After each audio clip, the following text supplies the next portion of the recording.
আজকে খাওয়া নিয়ে কোনো কথা বলবো না, হ্যাঁ। আজকে একটা তোমাকে গল্প শোনাবো, সুন্দর হাসির গল্প, ঠিক আছে? সেই গল্পটা মন দিয়ে শুনবে কিন্তু।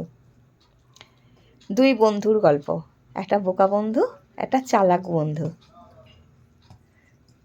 চালাক বন্ধু বোকা বন্ধুটাকে মানে বাড়িতে নিমন্ত্রণ করেছে, মানে একসাথে খাবে সেরকম মতন চিন্তা ভাবনায় বোকা বন্ধুটাকে বলেছে, এই দিন আসবি আমাদের বাড়িতে খাওয়া দাওয়া করবি। কেন কি বোকা বন্ধুটা চালাক বন্ধুকে একদিন নিমন্ত্রণ করে খাইয়েছে, সেহেতু চালাক বন্ধুরও মানে কি বোকা বন্ধুটাকে খাওয়ানোর জন্য ডাকছে।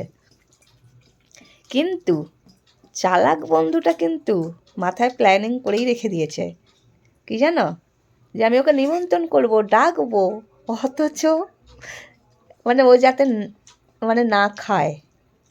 তাহলে বুদ্ধি বার করতে হবে। কি বুদ্ধি বার করেছি জানো?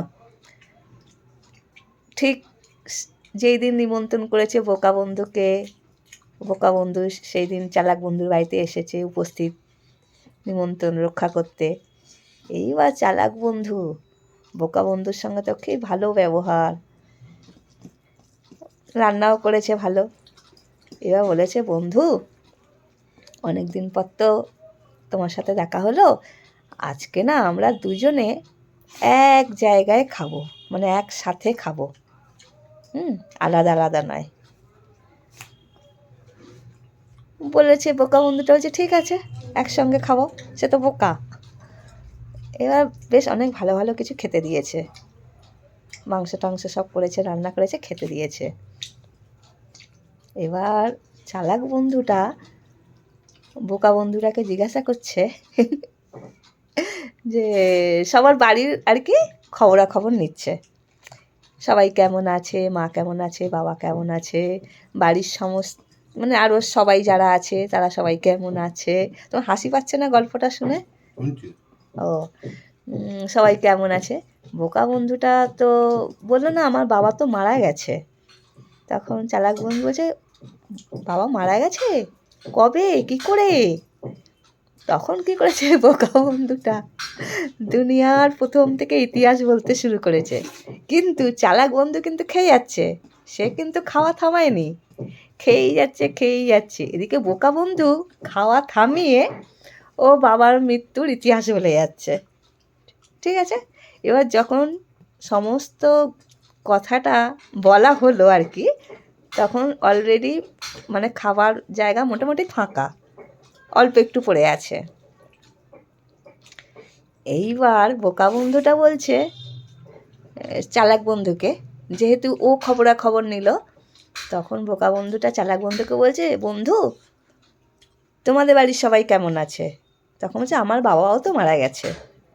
তখন বোকা বন্ধুটা বলছে, কবে, কি করে মারা গেল? বলছে, ও পড়লো আর মরলো। আর কোনো গল্প নেই, মানে কোনো কি করে হলো না হলো কিচ্ছু না, শুধু মানে খাওয়ার জন্য। যেন বেশি কথা বলতে গেলে বেশি মানে কি হয়েছে না হয়েছে জানালেই তো মানে এদিকে খেতে পাবো না, আর ও তো খাবে, সেই জন্য বলছে কিনা যে পড়লো আর মরলো, ব্যাস।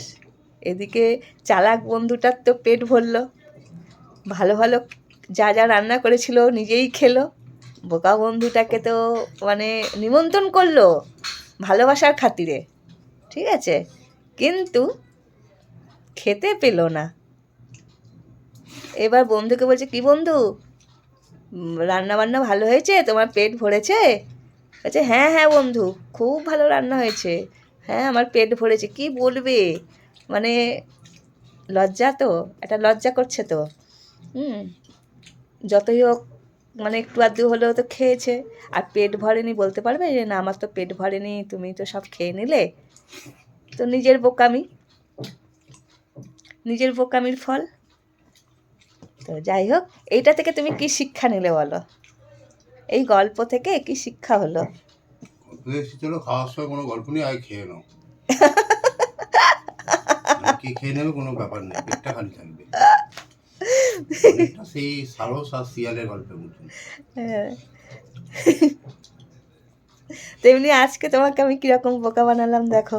কেন? এই নিরামিষ খাবার, তোমাকে কি সুন্দর গল্প শুনিয়ে খাইয়ে দিলাম। এটা তো খেয়াল করিনি। তোমাকে গল্প শোনালাম কি কারণে? এই পেঁপে দিয়ে কারণেই গটগট তো, করে খেয়ে নিলাম, এই কারণেই তো তোমাকে গল্পটা শোনালাম, বুঝেছ? তাড়াতাড়ি খেয়ে নিলাম।